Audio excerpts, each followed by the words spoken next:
Hello there, I'm Jimmy Vegas and this is how to create a Grand Theft Auto style game in Unity, and welcome to episode 44. In this tutorial we're going to add in the ability for our car to trigger the area that we're in, and we're also going to add in a couple more drivable cars. Don't forget, click the subscribe button and click on the bell icon as well to stay up to date with every tutorial still to come in this series and everything else on game development on my channel. With that in mind, let's get to work. So currently, our vehicle right here cannot trigger the areas that we drive through. So for example, when our player walks through the trigger that says South Las Meadows, he triggers it and it appears on screen, but the car does not, even though the car is theoretically tagged as a player. So we're going to use a small player point in the front of the car, which will also act as a theoretical player that will trigger those events to happen. So that's really easy to do.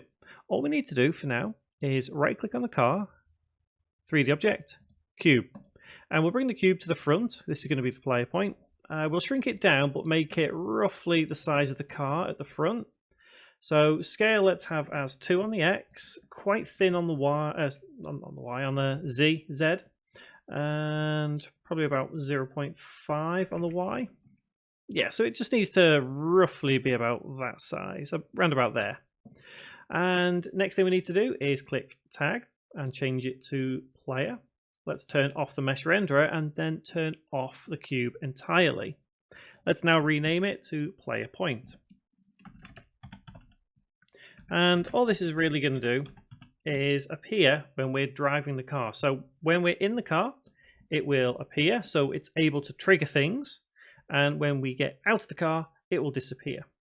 So because of that, we now need to edit the scripts that we have for our vehicle. So let's go to Vehicles and Vehicle Enter.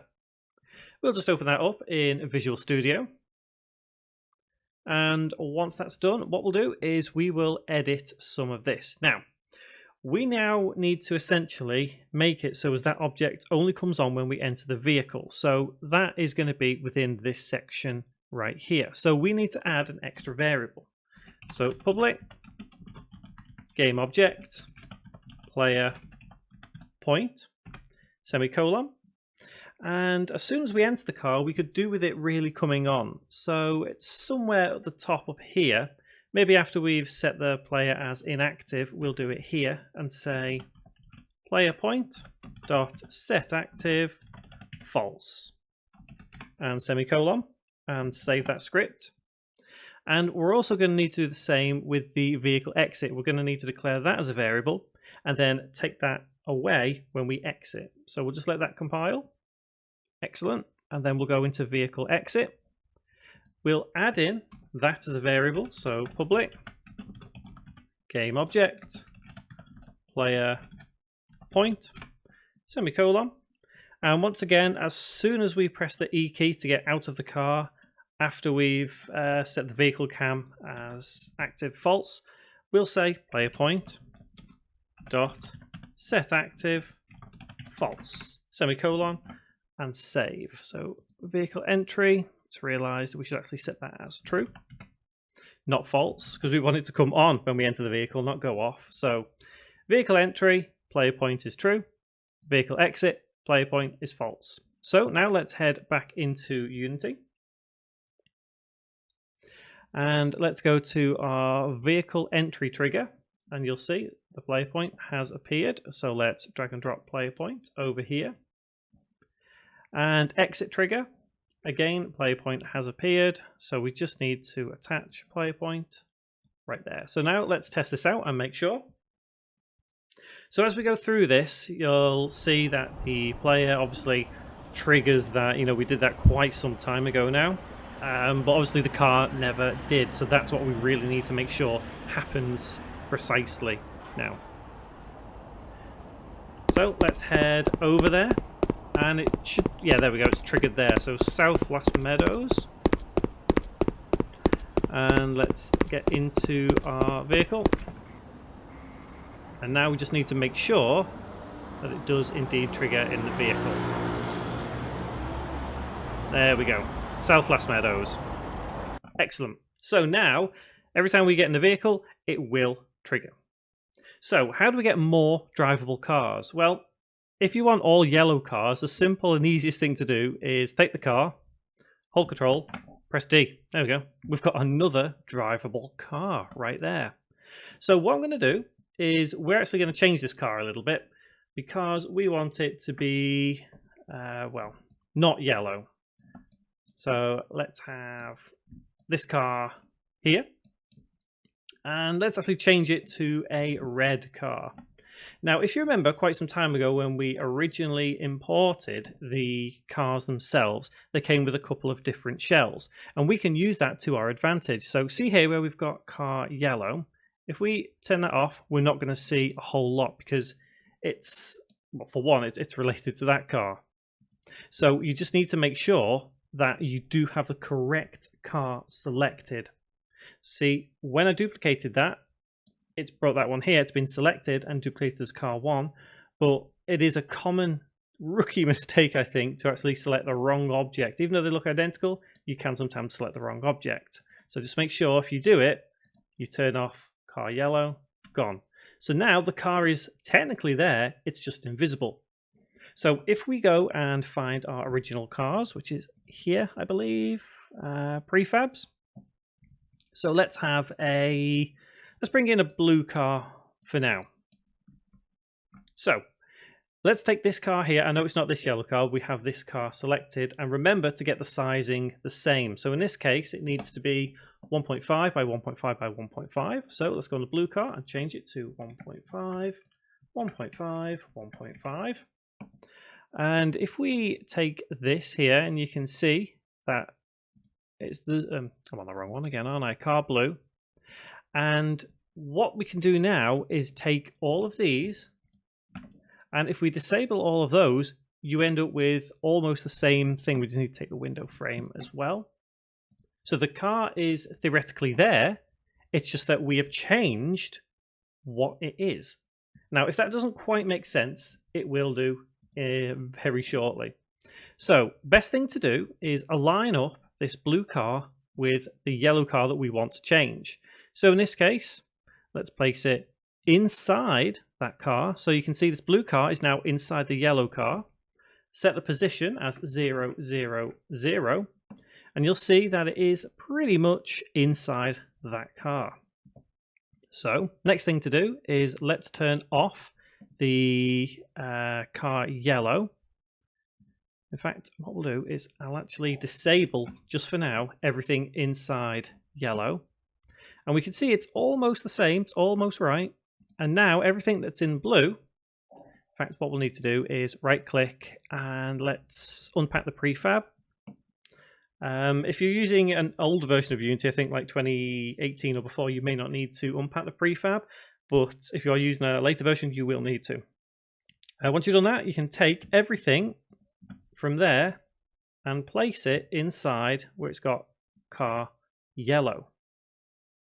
Now let's delete everything that was previously in car yellow, so everything that we hid. And let's also delete car 1203 blue. And now you can see we're left with almost a vehicle that we can use. Let's change this to blue. Oops. Helps if I actually rename it correctly, doesn't it? So let's change it to blue. And now all you would need to do is just quickly, if you can, change around how the vehicle looks. So for example, I am kind of thinking if I stretch this a little bit more than what it is, so you can see, bring it there and bring it back into position. Now I would recommend playing around with this a lot more than what I am. You can see that, yep, although we do have a blue car, mine isn't perfect here. I would recommend taking a little bit more time to actually get that perfect rather than do what I've done. But essentially, we now have a blue car. Let's take the yellow car and let's do the easiest thing of them all like we did before. Just duplicate it and now we have a yellow car, which I'm going to place, let's say, up here. Let's place it somewhere here. So now let's test out both of these cars. So what I'm going to do is I'm going to get in our original car, drive to the blue car, then try and drive the blue car, and then try and drive the other yellow car. Just so we can see that, yep, we have multiple drivable cars. Yep, there we go. So there is one car. There is the other car. Now, let's drive this one.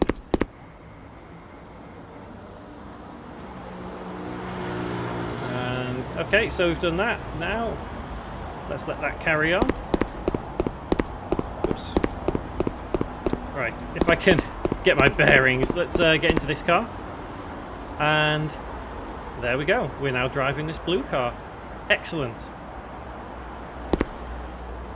Now, let's try driving the yellow one. Awesome. Excellent. So, all three cars are drivable. Now, you don't necessarily have to use the exact same models that I do, but the whole premise of it is just that simple. You can take those cars and change pretty much anything about them. If you want to get some other model packs, you know, from the asset store or something like that, I guess, then yeah, you can.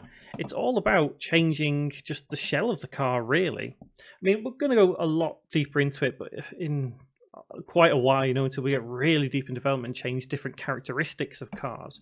But essentially, that's all it really is. So if I do this one, for example, let's change this. Let's have it on this side of the road. You know, we will get around to AI cars soon enough. I think at this point we just want to kind of get into a place where we're happy with what we've got.